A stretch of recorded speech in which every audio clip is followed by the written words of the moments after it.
Okay, have you ever felt like you were outside yourself? Yeah. Like you were watching yourself, Huh. but you were somehow detached, Yeah. like an alien in your own body. Yeah. It's a weird feeling, It is a weird feeling. but a lot of people describe feeling this way. It's true. And that's what we're going to dive into today. We are. Why so many people feel this way. Yeah. And we've got some really interesting source material. Yeah, we do. We've got forum posts from people describing this feeling. Right. We've got some psychology research on derealization and depersonalization. Mm. And we're even going to get into a little bit of physics, Oh, yeah? quantum mechanics, and near-death experiences. Wow. Who knew all that stuff could be connected? I know, right? I mean, I was surprised, too, when I first saw this stack of sources. Like, Yeah. where do we even start?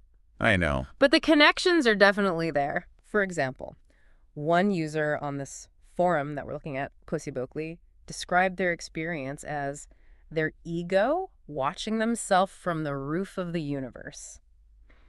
Wow. Talk about a feeling of detachment, right? It's intense. That's a really powerful image. Yeah. And it actually aligns with what we know about derealization. Okay. It's often characterized by this sudden shift in perception where the familiar becomes really unfamiliar. Right. The world can seem distant, dreamlike, even artificial, like Right. you're not really there. Yeah. And another user, Erasmus, said they felt this intense super self-awareness. Yeah. Almost like they were observing their own thoughts from a distance. Uh-huh. It's interesting because they actually later self-diagnosed with derealization, depersonalization. Wow. So they went through this experience and they kind of figured it out on their own. That's a great example of how these experiences can sometimes lead people to seek answers, Right. even to self-diagnose. And it's important to remember that while derealization and depersonalization are often associated with anxiety trauma or even neurological conditions, they can also occur in perfectly healthy individuals. So it's not necessarily a sign that something's wrong with you mentally. Exactly. That's good to know. Sometimes these episodes can be triggered by stress, fatigue, even certain medications. Oh, wow. It really depends on the individual and the underlying causes. Right. So it can be temporary or more persistent. Yeah, It just kind of depends on what's going on. it does. That makes me think of another post by Dale Record, who said that the man-made world seems fake, Okay. and our eyes have to work like dogs to see it. Mm. Is there any scientific basis for that kind of perception? Well, not in the literal sense of a simulated reality, Okay. like in The Matrix, you Right, know? right, yeah. Although the feeling might be kind of similar. Huh. But the interesting thing is that quantum mechanics Here we go. does challenge our everyday understanding of how reality works. So it's not totally out there. All right. Hit me with the mind-blowing stuff. Okay, so in a nutshell, quantum mechanics tells us that at the subatomic level, particles can exist in multiple states at once. Okay. It's called superposition. I've heard of that. And it's not until we observe them that they choose a specific state. Whoa. It's like our observation influences reality. So you're saying that reality is kind of fuzzy? Yeah, you could say that. That things aren't fixed until we look at them? It's a strange concept, I know. Yeah. It almost seems like our consciousness, the act of observing, plays a role in shaping reality. That's trippy. It is, but it's important to remember that this applies at the subatomic level. Okay. Our macroscopic world is largely governed by classical physics. Right. So the world around us still seems pretty solid. For the most part, yeah. But there's still that connection, right? Absolutely. Between the subjective experience of reality Yeah. and the underlying physics. There is. That's kind of mind-blowing. It is, and that's where things get really interesting. Because if reality is more fluid and less defined than we perceive it to be, could that somehow contribute to this feeling of being an alien, Okay. of not being fully grounded in the world? Yeah, like the universe is playing tricks on us or something. It's possible. Or maybe we're just not seeing things clearly. Maybe. And that brings us to another fascinating piece of the puzzle near-death experiences. NDEs. Right. Because many people who have had NDEs report feelings of detachment from reality that sound very similar to what we've been discussing. Yeah, like in that YouTube video we watched, there were all these accounts of people feeling like they were floating above their bodies or watching events unfold from a distance. Exactly. It's like they're detached from their physical body. Yeah, and those experiences often include a profound sense of peace and even euphoria, Wow. along with a diminished fear of death. Hmm. It's as if they've glimpsed a different reality, Right. one that's beyond our ordinary understanding. So we've got these personal accounts of feeling like an alien's psychological explanations for these feelings. Uh-huh. And now we're throwing near-death experiences and quantum mechanics into the mix. It's a lot to take in. It is. I'm starting to see how all of this connects, but I have to admit, it's pretty mind-boggling. It is mind-boggling. Yeah. But it's also incredibly exciting because it suggests that our experience of reality is far more complex and nuanced than we might realize. Right. And maybe, just maybe, by exploring these seemingly strange and unusual phenomena, we can gain a deeper understanding of ourselves and our place in the universe. Yeah. Maybe feeling like an alien isn't such a bad thing after all. Maybe not. Maybe it's a sign that we're open to questioning our assumptions It could be. and exploring the mysteries of the universe. I couldn't agree more. All right, so we've laid the groundwork, we've got these different perspectives on the table, but where do we go from here? Good question. How do we actually make sense of this feeling of being an alien? Well, I think one of the first steps is to dive deeper into the psychological aspects of derealization and depersonalization. Okay. Let's look at those forum posts again and see if we can identify any common themes or triggers. Yeah. Really unpack the subjective experience of what it feels like to be in that state of mind. Yeah, that's a great idea. Because before we go venturing off into the quantum realm, we need to understand the human side of this equation. Absolutely. All right, let's do it. Let's Okay. unpack these forum posts and see what we can learn. Listeners, stay with us. So let's take another look at those forum posts that you were talking about earlier. Okay. One thing that really struck me was how many people were talking about feeling like they were observing their own thoughts and emotions from a distance, Right. almost as if they were separate from themselves. It's like that classic out-of-body experience, Yeah. except it's their mind. They feel detached from not their physical body. Exactly. Erasmus actually used the phrase, thoughts are alien to my head. Wow, that's a powerful way to put it.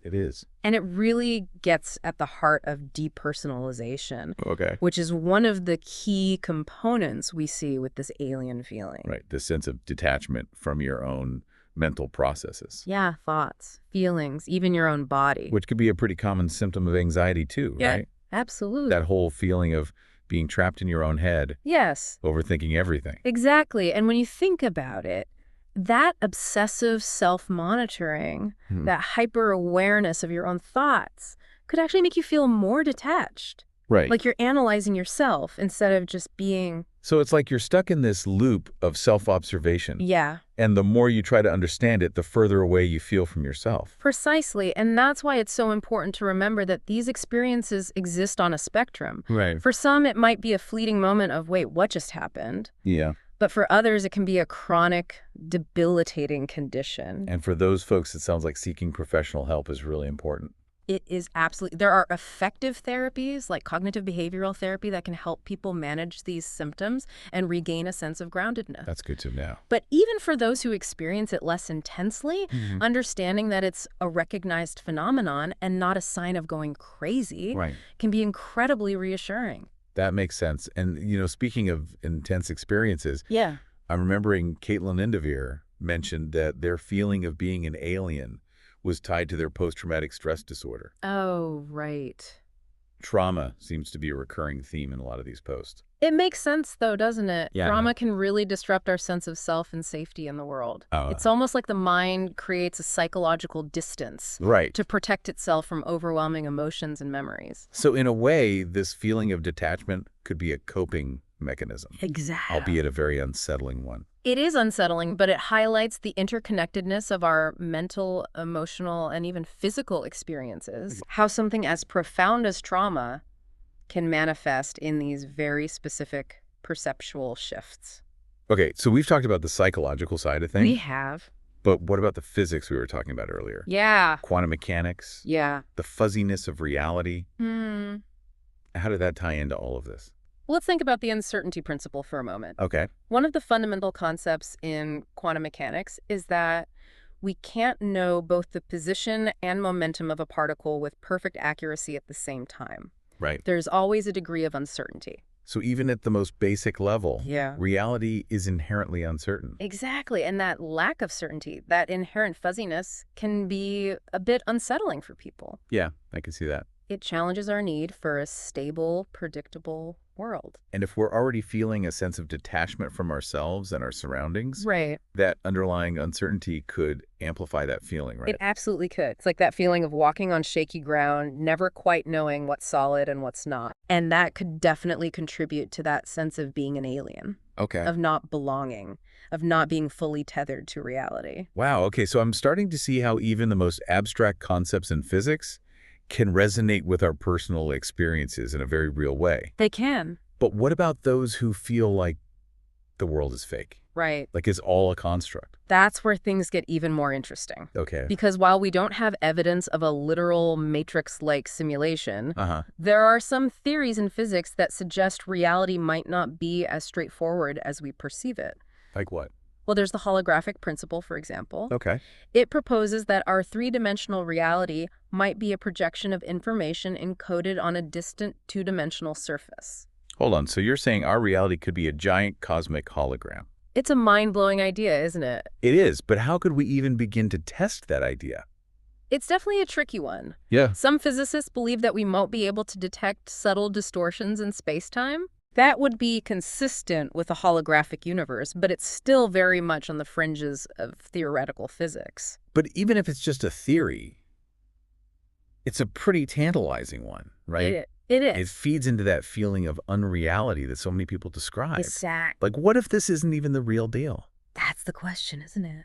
It is. Okay, my brain is officially melting down. I hear you. I need a minute to process all of this. Listeners, you too. Take a deep breath. Let's take a deep breath and come back to this holographic universe in a minute. Right. I think I've recovered from that whole hologram thing. Yeah, it's a lot to wrap your head around. It is, but it does make you think. If reality is that fluid, and potentially even an illusion, right? What does that say about consciousness? That's the big question, isn't it? It is, and it brings us back to those near-death experiences. It does, because while we can talk about the physiological explanations, the science behind it. Right. The accounts from people who've had them are often so profound and transformative that it's hard to just dismiss them as, just a brain glitch. Right, and in that YouTube video we watched, Yeah. there was this one account that really stayed with me. Well, yeah. This woman talked about this overwhelming sense of love and interconnectedness during her NDE. It's a common theme. It is, and she said it totally changed how she saw life and death. I can imagine. Yeah, and that kind of brings us back to that feeling of being an alien. Because if we can have these experiences, these expanded states of consciousness, these glimpses of a different reality, right, maybe we shouldn't be surprised that we sometimes feel out of place in this world. I love that connection. Yeah. It's like we're meant for something more. Right. Something beyond the ordinary. And when we see it, through near-death experiences or other altered states, it can make the everyday world seem kind of boring. It's true. So maybe feeling like an alien is actually a sign that we're more in tune with the true nature of reality than we realize. It's a cool thought. It is. And, even if we can't totally explain these things scientifically, I think we should respect the power of what people tell us. Right. Just because we can't explain it. Yeah. Doesn't mean it's not real. Exactly. The absence of evidence is not evidence of absence. That's a good one. And that's what makes all of this so interesting. Yeah. It really pushes us to the edge of what we know.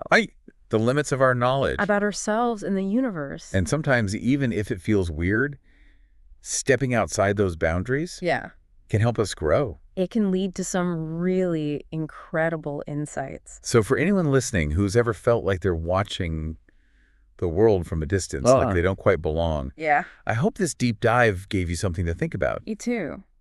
Maybe feeling like an alien means you're actually more connected to the universe than you realize. Maybe. And maybe it's a sign to keep exploring, to keep asking questions. Yes. And to look for those moments that remind us that reality is way more expansive and mysterious. Absolutely well said. Thanks for coming on this journey with us, everyone. It's been a pleasure. Until next time, keep looking up, keep asking those questions, and maybe embrace that inner alien.